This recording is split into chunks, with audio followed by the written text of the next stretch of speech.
Hey everybody, it's back to school time. And at this time of year, I nearly always get a fresh batch of guitar students on my college roll sheets looking to major in the guitar.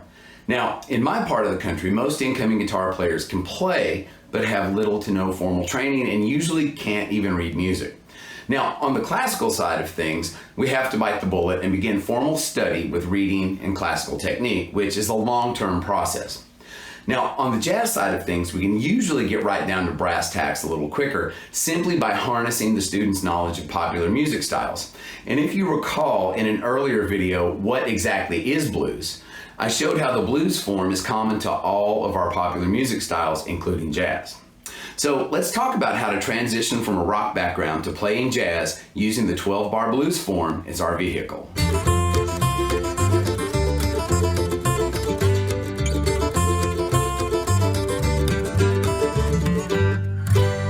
So here's the blues. We've talked about it before, and it'll be one of the first things that any incoming freshman will encounter when they come into a guitar program.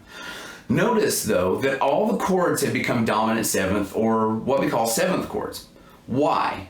Well, because when we transition into the world of jazz, one of the first things that we notice is that jazz is a seventh chord and beyond medium. Now, that doesn't mean that all chords become dominant. It simply tells us that each chord will probably be built from some sort of seventh. And there are several sorts, and we'll talk about those in another video.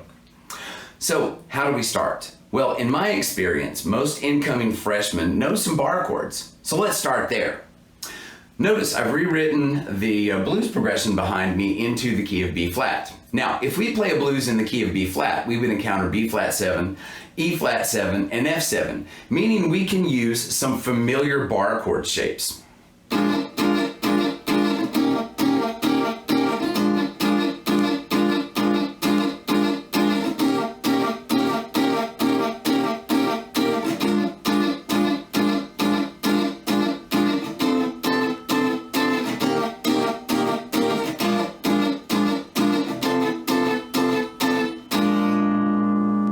Now, notice that the seventh chords give a funky edge to the chord sequence. Now, this is cool and all, and lots of players already do this type of playing, but it's not necessarily an ideal situation for playing in a jazz group. So let's talk about a better type of chord voicing, the shell voicing.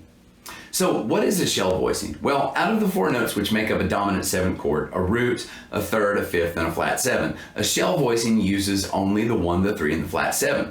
So if we go back to our blues progression in B flat, our B flat 7 or 1, which is a root 6 shell voicing, will look like this. Now, at this point, some of you might be thinking this has to be a joke. There's only 3 notes. This won't be any good.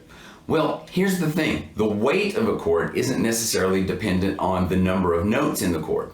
In other words, a 3-note voicing can carry more weight than a 6-note voicing if the notes are spaced and arranged or voiced in a certain way. So listen to the standard bar voicing.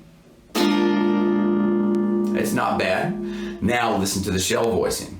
And notice the shell voicing is a little more focused, yet at the same time it's still deeper and it's punchier. Well, why is this? So I just mentioned that the weight of a chord depends on the spacing of the notes. And here's our written bar chord. And here's our written shell voicing. Now look at the bottom 2 notes of each chord. In the bar, we see an interval of a fifth. Now a fifth is a pretty open spacing, so we're off to a good start. But look at the bottom of the shell voicing. It's a minor seventh, almost an octave. Now, as a general rule, the more space between the bass and the tenor voices, the more depth the chord will have. So now that we've dealt with the 1 chord, let's proceed on to the 4 and the 5 chords. Now, usually as guitarists, we're inclined to default to this type of bar chord at the 6th fret for our 4 and at the 8th fret for the 5. But the shell voicing will look like this. So for some of you, some alarms should be going off in your head screaming, warning, warning, there's only a third in the bottom of this voicing. And you know what, you're right. Still, that's punchier than the bar chord form. Now, there's a quick, simple trick to give this shell voicing a little more depth. It is similar in weight to the root 6 shell. Simply take the bass note from the 5th string, move it to the 6th. Now, all this does is put the bass, put the fifth of the chord in the bass, which gives us a bottom interval of a major sixth. And that amount of space will always fatten up a chord. Now, let's see what happens if we put these chord voicings together in a B-flat blues, just like I have written behind me.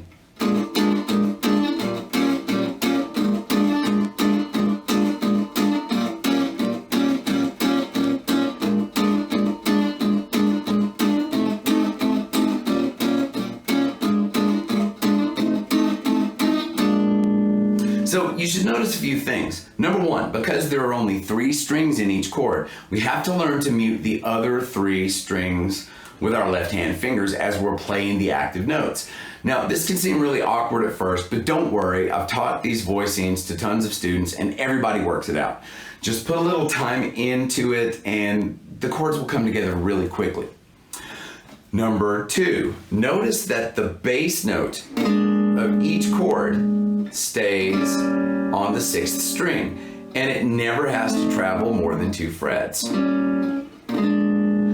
All this does is add a ton of stability and fatness to the chord, to the foundation of the chord progression. Let the bass player move around all over the place. That's his job anyway.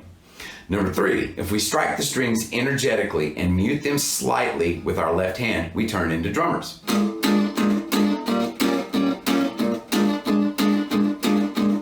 Now, if you want to hear a hard swinging drummerless jazz group, check out the quintet of the Hot Club of France featuring Django Reinhardt and Stefan Grappelli.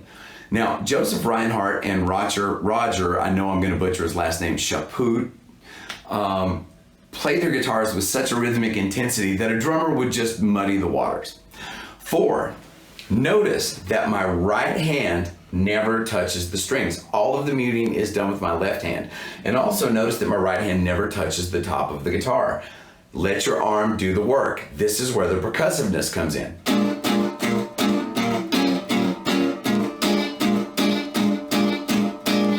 And when we see how percussively we're striking the strings, this simply underscores the importance of learning how to mute all of the excess notes out of the chord. Now, keep in mind that this is merely the first step in our transition to playing jazz. Now, stylistically, these chords and this rhythm style of playing are most at home in a big band or gypsy jazz setting. However, these voicings can be fleshed out into extended and altered voicings, which are not only hipper sounding, but are also great for small group comping, Latin tunes, bossa nova, and chord melody applications. Now, in the next jazz transitions video, which I'll do in a couple of weeks, let's learn a couple of minor voicings and discuss how to play a minor blues. Thanks for watching String 'em Up. My name's Dave Holland, and remember to like, share, and subscribe if you enjoy the content on the channel. Also, feel free to leave comments and suggestions for any topics you might like to see in future episodes. So everybody, have fun, stay safe, and study hard. See you next time. Bye.